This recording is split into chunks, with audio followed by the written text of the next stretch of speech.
The epeel chair he found out at 2:17 in the morning. Not from a phone call. Not from someone sitting him down and saying the words slowly, the way people do when they've rehearsed what they're going to say. He found out the way most devastating things find you. Quietly, without warning, while he was doing something ordinary. While the house was still. While his daughter was asleep in the next room. While the world outside the window had no idea what was happening inside. A tablet screen, blue light in the dark. Hundreds of messages loading one by one. And the name that kept appearing over and over in the thread he was never supposed to see. The name of his best friend. If you've ever read something you cannot unread, if you've ever felt the exact moment your understanding of your own life shifted underneath you like ground giving way, then you already know what the next hour looked like for Kieran Avery. You already know that there are no words for it, that the body goes quiet in a way that has nothing to do with calm, that you keep reading not because you want to, is still, but because some part of you is still the next message will explain it differently. Pikritai, it didn't. This is the story of the night 3 weeks later, when a room full of people decided they knew exactly who Kieran Avery was, and what happened when they found out they were wrong about almost everything. But we're not there yet. We start where every real story starts, not at the explosion, but at the ordinary morning before it. A Tuesday in Nashville, Tennessee. A man carrying an old tablet to a repair shop on Greystone Avenue, thinking it was going to be a simple day. It was not going to be a simple day. Kieran Avery did not look like what he had been. He drove a gray Ford pickup with 180,000 miles on it. He wore flannel shirts and work boots, the kind that had been resoled twice, because he didn't throw things away that still had use left in them. He didn't have an assistant. He didn't have a publicist. He didn't have anyone who called ahead to make sure the room was ready for him. In the neighborhood where he lived, people knew him as the electrician, the quiet one on the end of Sycamore Street. The man who helped wire the Patterson's garage addition last spring and wouldn't take more than the cost of materials. The man who walked his daughter to school every Monday morning, the two of them moving slowly because the girl liked to look at things, leaves, dogs, a particular mailbox painted to look like a cardinal, and he let her. Nobody in that neighborhood knew that 20 years ago, his name had been big enough to put on a billboard in Times Square. He had left Hollywood 8 farewell interview. He had simply stopped taking calls. Sold the house in hotels finesse, salsa house, he packed what mattered into 3 cardboard boxes, and driven east with his 4-year-old daughter asleep in the back seat. His wife, Diane, had been gone 2 years by then. A car accident on the interstate. A November afternoon when the fog came in low over the road and a truck driver didn't see her until it was too late, with the expression of a man trying to understand how space could still exist when the person who used to fill it was gone. His daughter's name was Mara. She was 2 years old when Diane died. Now she was 8, with her mother's brown hair and the habit of asking questions that adults didn't know how to answer. She was without question or competition. The reason Kieran Avery got out of bed every morning, the tablet had been Diane's. He'd kept it in the nightstand drawer for 6 years untouched. He'd never tried to open it. Not because he was afraid of what he'd find, but because it had felt like a violation. Diane was entitled to her private things, even now, even in her absence. But Mara needed a device for school. Her teacher had sent 3 messages in 2 weeks. Kieran looked at the tablet in the drawer, thought about it for a longer moment than he'd expected, and put it in his jacket pocket. The repair shop on Greystone was called Mitchell's Electronics. The man behind the counter was Gerald. 70s, thick glasses, AM radio playing low in the background. Gerald said it would take 2 days. Kieran left his number and went home. 2 days later, Gerald called. Done. Old passcode didn't work anymore, so I did a factory reset. Clean slate. Kieran thanked him and drove over. He picked up the tablet, turned on the screen in the parking lot, meaning to confirm the reset had worked. The iCloud account was still linked, and as he sat in the cab of his truck, the sync began automatically. 847 messages. Loading. He didn't open them in the parking lot. He drove home. He picked Mara up from school. He made dinner. He gave her a bath. He read her half a chapter of her book and turned off the light and sat in the dark of the hallway for a while, listening to her breathe.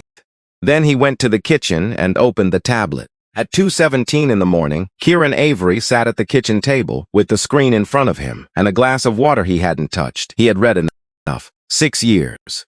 His best friend Brad Holloway's name appearing again and again in threads that covered holidays. Kieran remembered differently. Weekends he'd been told one thing and another thing had been happening somewhere else. Brad, who had stood beside Kieran at his wedding, who still came to dinner some every few weeks, who sat in the same chair he'd always sat in, asked after Mara like an uncle would. And then one message, written in July of that year, Diane's handwriting translated into text, in which she told Brad she wasn't sure whose baby it was. Kieran read that line 3 times, not because he didn't understand it, because some part of him kept hoping the third reading would make it mean something different. It didn't mean something different. He stood up, walked to the kitchen window. The backyard was dark and still. The oak tree Mara liked to climb stood motionless in the night air. The small swing he'd built her last summer hung without movement. He didn't throw the tablet. He didn't cry. He didn't call Brad. He stood at the window for 20 minutes. Then he went and stood in the doorway of Mara's room, looking at his daughter asleep, one arm around a stuffed bear named Cooper that he'd bought her at a fair the previous fall. He watched the small rise and fall of her breathing for a long time. By morning, before she woke up, he had scheduled a DNA test. And then he kept living, because there was no other option and because Mara needed him to keep living. 3 weeks later, Brad called. He said Kieran needed to get out. Said there was a charity event Friday night at the Langford Grand Hotel downtown, raising money for families who'd lost homes in last month's flooding east of the city. Said Kieran needed to be around people, needed air, needed to stop sitting in that house. Kieran held the phone and looked at the wall for 15 seconds. He said, "Yeah, Friday sounds fine." Brad didn't know that Kieran knew, and Kieran wasn't ready for Brad to know that yet. The DNA results hadn't come back, and there was a part of Kieran that needed to look at Brad's face, in person, directly, before he decided what came next. Friday evening, he put on his charcoal suit, the only one he'd kept from his Hollywood years, and it still fit in a way that surprised him. He knotted his tie, looked in the mirror, then took the tie off and left it on the bed. Mara watched him from the doorway. She asked where he was going, looking so dressed up. He said, "A dinner." She asked if it would be fun. He looked at his daughter for a moment. "I don't know yet." He leaned down and kissed the top of her head, told her to sleep well and listen to Mrs. Sherwood next door, and walked out to his truck. Langford Grand sat on Belmore Street, one of the older blocks in downtown Nashville, with tall elms lining the sidewalk and amber streetlights at even intervals. The kind of building that made you feel, walking toward it, that money had been spent in this neighborhood for a long time. The charity event filled the main ballroom, close to 300 people in evening dress, red wine and canapes, a 4-piece jazz group playing in the far corner. The kind of room people enter because their accountants told them to be seen at things like this. Kieran stood at the entrance for a moment and looked at all of it. Brad was already there, standing near the bar with a cluster of men, laughing at something. Realist, Kieran recalled. Developers. Among them was a man named Carson Webb, who Brad had introduced at a golf event the month before as a new business contact. Carson Webb was the kind of man who mistook attention for respect and had never learned the difference. 45. Hair combed flat, Hermes tie, the posture of someone who believed the space around him belonged to him by default. He'd had enough bourbon to feel charming and not quite enough to know he wasn't. He'd noticed Kieran's name when Brad mentioned it. He'd done the math. Single dad, no social life, works with his hands, came to the party in a truck. Carson didn't like men like Kieran in the specific way that certain people dislike things that expose them. Quiet competence in someone with no status to display made Carson Webb feel things he couldn't name and didn't want to examine. He'd also noticed, early in the evening, the woman sitting alone at the center table near the windows. He'd asked around. Her name was Elise Calloway. The Calloway girl, people said. The one whose father went bankrupt. Sad story. Carson decided this would be funny. At the center table, Elise Calloway sat with her hands folded in her lap and her eyes on the middle distance. The way a woman sits when she has long since learned that the alternative, looking around, making eye contact, appearing to want something, only ever led to things she'd have to carry home. She was 36, auburn hair, a navy dress, a glass of water she'd been nursing for 40 minutes. 6 years ago, her father, Thomas Calloway, had been cheated out of his life's work by a business partner with good handshakes and bad intentions. Thomas Calloway died of a stroke 90 days after the bankruptcy. Her mother fell ill the same winter. Elise, then 30, took a job in a hotel laundry room, a hotel her family had once supplied with linens, and worked 50-hour weeks and brought home the smell of bleach in her hair and told no one that her last name had once meant something in rooms like this one. On a wet October night, driving home from a double shift, a delivery truck ran a red light and found her car. She survived, but the spinal injury left her with a slight limp in her left leg, not obvious unless you watched her walk, and the people who had once eaten at her father's table had taken to calling her, in cupped hand whispers, the charity case. The woman who only got invited to things so other people could feel generous for tolerating her. She was at the Langford Grand tonight because Calloway Investment Group, the company she had built quietly, largely alone, over 4 years, from a month-to-month office lease and a second-hand desk, had finalized a major funding commitment for the flood relief effort that this event existed to support. She had told no one she was coming. She wanted to observe the organization before the money moved. So she had taken a seat, ordered water, and watched the room the way you watch a storm you've seen before. Carson Webb had been waiting for his moment. When Kieran came through the entrance and Brad waved him over, Carson raised his glass and let his voice carry across the room in the specific way of men who have mistaken volume for wit. He announced to anyone within 30 feet that he'd found the perfect pairing for the evening. A single father who didn't have time for his own life, and a woman the city had collectively decided to forget. He invited the room to raise a glass to Nashville's most natural couple. He added, with a smile, that since nobody else had wanted either of them, it was only fair they had each other. The laughter from his group came before anyone had fully processed the words. That's how that kind of laughter works. Kieran stood still. He looked at Carson, then he looked at Brad. Brad was smiling, not openly, just the small lifted corner of a mouth belonging to someone who wants to be part of the room without being seen as wanting to be part of it. Kieran had spent 2 decades watching people perform emotions in front of cameras. He knew the difference between a real expression and a managed one. He had known Brad Holloway for 15 years. He saw him clearly. Something in Kieran that had been very still for 3 weeks moved, not into anger, which requires heat and energy he no longer had, into something colder and cleaner. The feeling of a man who has already made his decision and is now simply acting on it. He looked across the room at the center table, at Elise Calloway, who had heard everything, and who was now looking at her water glass, with the stillness of someone who had learned that reacting only gave people more material to work with.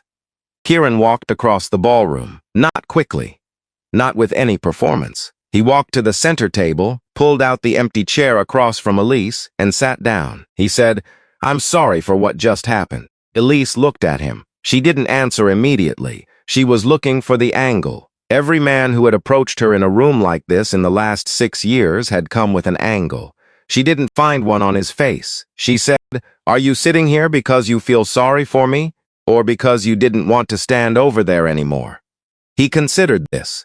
"Both," he said. She looked at him 1 beat longer. Then she gave a small nod. "All right, sit then." They didn't talk much at first. The server brought menus. They ordered, and in the silence between those ordinary things, something slightly unusual happened. 2 people sitting together without feeling the need to fill the space with noise. Carson Webb, across the room, glanced at their table twice. He did not look satisfied. Brad was also watching. He wasn't smiling anymore. Elise asked Kieran what he did in Nashville. He said electrical work, small company, mostly residential contracts. She nodded like this was the most normal answer in the world. She didn't ask about anything else. He asked what she did. She said investment work, commercial real estate. He nodded. He didn't ask for details. After a while, Elise said, "You seem like you're thinking about something else." "Sorry," he said. "You don't have to apologize. I just noticed." He was quiet for a moment. Then, I'm working something out. Been 3 weeks and I still don't know what to do with it. She didn't ask what it was. She said, the hardest things to work out are the ones with no completely right answer. He looked at her. Speaking from experience? I spent 2 years looking for the right answer after my father died and everything fell apart. A pause. There wasn't one. There was only the answer I could live with. Kieran picked up his water glass, set it down without drinking. My daughter is 8. Elise waited. I need to make a decision, and I need to know that 10 years from now, when she's old enough to understand, she won't look back and think I chose wrong. Elise looked at him steadily. The only reason a man says that is because the decision isn't really about him. It's about her. He nodded. Didn't say more, and strangely, without needing to say more, she understood enough not to push further.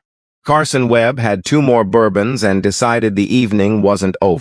He crossed the room with the loose confidence of too much alcohol and too much certainty about his own entertainment value. He stopped at their table, looked down at them with what he believed was a charming expression, and said to Kieran, I see you're trying to be a gentleman tonight. That's sweet. He turned to Elise. But honestly, Miss Calloway, is a single dad electrician really who you want sitting across from you this evening? Or is this just the only option available? The ballroom, by the involuntary instinct of crowds when tension enters a room, had begun to go quiet. Kieran set his fork down, very carefully, very quietly. He stood up. No shoved chair, no sudden movement. He simply rose to his full height, and Kieran Avery was 6'1". The kind of height that makes the person across from it suddenly realize they've been looking up. He looked at Carson and said, with no particular volume, I'm sitting here because it's where I chose to sit, not because I'm playing hero, not because I had no other options. He paused. And the question you just asked about options, would you like me to ask you the same question? About some of the options you've chosen tonight? Carson smiled thinly. Are you threatening me? No, Kieran said. I'm asking. There was something in the way he said it that made Carson Webb, for the first time all evening, not know what to say next. The tables nearest to them had stopped eating. The woman in the black dress 3 feet away had set down her wine and was looking at Carson with the expression of someone watching a person dig a hole and wondering how deep they intended to go. Kieran didn't need the room on his side. He just looked at Carson and waited. Carson tried a smile that didn't make it to his eyes. Look, tonight was just a bit of fun. Miss Calloway wasn't having fun, Kieran said. I wasn't having fun. And if you look around the room right now, I think you'll find you're the only one who thought this was. Carson looked around. He saw faces that weren't laughing. He saw Brad, near the bar, not meeting his eyes. He saw the woman in the black dress looking at him with the specific expression of someone who has decided to remember this moment. Carson Webb left the table without another word. He went back to the bar and did not turn around. About an hour after Carson Webb retreated, a man came through the ballroom from the direction of the main entrance. Mid-50s, navy blazer, wire-rimmed glasses, the walk of someone accustomed to running meetings. He scanned the room, found what he was looking for, and moved directly to the center table. He said, Miss Calloway, my apologies for the delay. The board asked me to pass along their thanks and to confirm when you'd like to finalize the agreement details. Elise said, Monday morning works, Mr. Hargrove. Let's say 9 o'clock. Perfect. He nodded at Kieran, politely, and walked away. The people at the nearby tables who had heard this exchange began, slowly, to process what they had just heard. Calloway Investment Group, the funding agreement, the board. Someone opened their phone. Within minutes, the information was traveling the room the way information travels in a space full of people who have been handed a reason to recalibrate. The event director came to the table. He shook Elise's hand. He thanked her. He introduced her to 2 board members standing nearby. He called her the reason tonight was able to happen at all. At the bar, Carson Webb was hearing the same information from a different direction. His face moved through several expressions before settling on something pale and very still. And then Elise Calloway stood up, excused herself from Kieran for a moment, and crossed the room. She walked with the slight limp she'd had for 4 years. She had never tried to hide it. She walked directly to where Carson Webb was standing. She said quietly and without edge, Mr. Webb, I know you didn't know who I was tonight. That's precisely why what you did matters. She let that land. You gave yourself permission to be cruel because you decided in advance that I was no one. Carson opened his mouth. The funding agreement your company applied for, she continued, will be reviewed again next week. A pause. I hope you have a good evening. She turned and walked back to the table. Carson Webb stood where he was, in the middle of a room where everyone had heard and understood and was not going to pretend otherwise. 2 days after the Langford Grand, Kieran sat in his truck in the grocery store parking lot and read the DNA results on his phone. Mara was his. He folded the paper, put it in the glove compartment, looked through the windshield for a while. Then he drove to school and picked her up. She came running out with her backpack on, and that particular way she had of calling Dad, like he'd been gone for a week instead of a morning. He opened the door and she climbed in, buckled herself up, and started telling him about a drawing she'd done in art class. He drove and listened. That night, after she was asleep, Kieran sat at the kitchen table with his phone in front of him. Brad Holloway's name was in the contacts. He looked at it for a while, then he called. Brad picked up after 2 rings, his voice carrying a thin note of surprise. Kieran rarely called late. Kieran said, I need to talk to you. Not tonight. Next week. Brad said okay. Asked if everything was all right. Kieran said, Mara asks about you. She doesn't know anything. I want to keep it that way. A long silence on the other end of the line. Then Brad said very quietly, you know. It wasn't a question. Kieran didn't confirm it. Didn't deny it. He said, next week, we'll talk properly. And hung up. He didn't throw the phone. He didn't cry. He washed the glass in the sink, turned off the kitchen light, and went to bed. The conversation with Brad happened the following Wednesday at a small coffee shop on Maple Street where they'd been coming since they were both in their 20s. Brad arrived 10 minutes early. He sat in the corner booth with a coffee he wasn't drinking, looking at the door. Kieran arrived on time. He sat down, ordered black coffee, and looked at Brad. Brad spoke first. He started to say he was sorry, and the sentence caught somewhere in the middle, the way sentences do when a person can't find their way out of them. Kieran said, I don't need an explanation. Brad looked up. I know you'll have reasons, Kieran said. I'm not saying you don't, but the reasons aren't what I need right now. Then what do you need? Kieran looked at his coffee. I need you to understand one thing. Mara loves you. She doesn't have a lot of people. You're one of the few she trusts. He stopped. If you disappear from her life because you can't face me anymore, you'll cause another wound to a child who didn't do anything wrong. Brad said nothing. I'm not forgiving you, Kieran said, plainly. I don't know if I can, maybe not ever, but I'm not going to let what happened between adults destroy what Mara has left. Brad looked at the table. I don't deserve that. No, Kieran agreed, but she's not asking what you deserve. She just needs you to show up.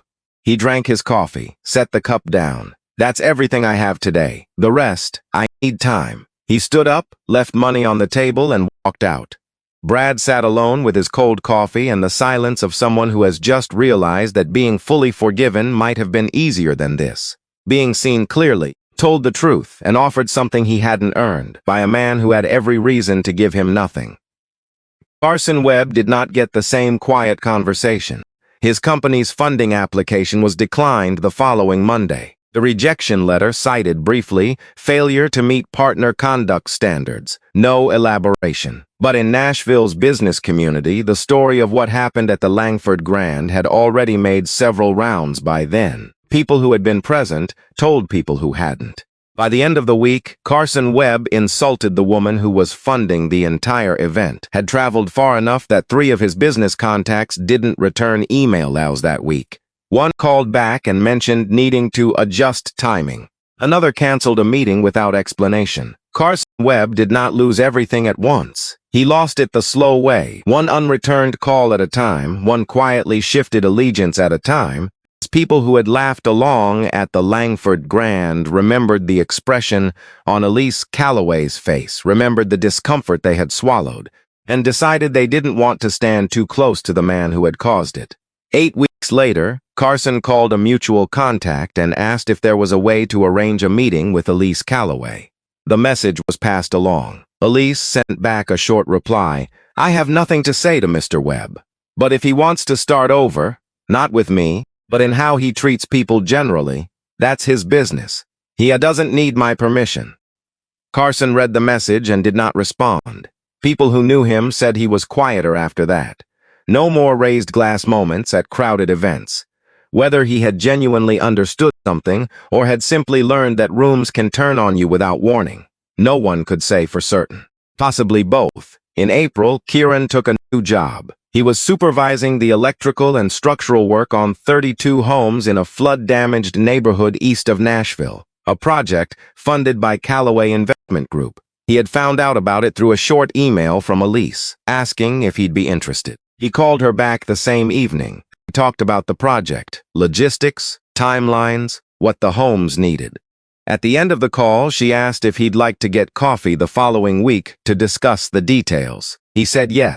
In those coffee meetings, and the ones that followed, something began, slowly, carefully, with the particular caution of two people who have each lost something and don't intend to hurry anything ever again. On a Thursday afternoon in May, Kieran was finishing the electrical work in the last house on the list, a small 3-bedroom at the end of Clearwater Drive. Mara sat on the front steps, drawing, a house with chimney smoke, a tree in the yard. Elise arrived a little after 4 with a thermos of coffee and a paper bag of sandwiches. She was smiling more easily than she had at the Langford Grand. When the new owner came to receive the key, a woman named Nancy Foster, 2 young children, overnight shifts at a hospital. She stood in the doorway holding the key against her chest for a moment before she could say anything. Kieran stood back near his truck at a distance from the porch. Mara came running over and took Elise's hand and asked, very seriously, if the house was going to have people living in it now. Elise said yes. Mara asked if they would be happy. Elise looked at Kieran across the yard, then back at Mara. "Your dad helped build this house for them. That's why they will be." Mara considered this with the gravity that 8-year-olds bring to things they have decided are important. Then she nodded, satisfied, and went back to her drawing. Kieran watched his daughter in the late afternoon light. Something in him that had been frozen since the night he read those messages was thawing. Not all at once, not cleanly, but in the slow and unannounced way that things thaw when the season finally shifts. Not happiness, exactly. Not forgiveness. Yet. Just the specific feeling of standing in the right place, doing something that needed to be done, and the day being, for now, enough. Some people will want to know the lesson. I'll tell you what I think it is, though I'm not certain it's the kind of lesson that fits neatly on a card. It isn't that good things happen to good people. Life doesn't run on that accounting system, and anyone who tells you otherwise is selling something. It's closer to this. The way a man treats someone who can do nothing for him. That is the only thing that tells you who he actually is. Carson Webb had 300 people in that room to impress. He aimed at the wrong target and didn't understand that until the room had already turned. Kieran Avery had 3 weeks to fall apart. He chose, not easily, not without cost, not to fall apart in front of his daughter. And Elise Callaway, whom an entire city had decided it knew before she had a chance to speak. She built something larger than their whispers. Not to prove a point, but because the work needed doing. The house on Clearwater Drive had its lights on that night for the first time in months. Mara looked at those lights from the yard and said they looked warm. Kieran looked where she was looking. "Yeah," he said, and that was the whole truth of it. This is a work of fiction created for entertainment and reflection. All characters, names, institutions, and events are fictional or used fictitiously. Any resemblance to real persons or events is coincidental. This story is not intended to represent any real individual or organization.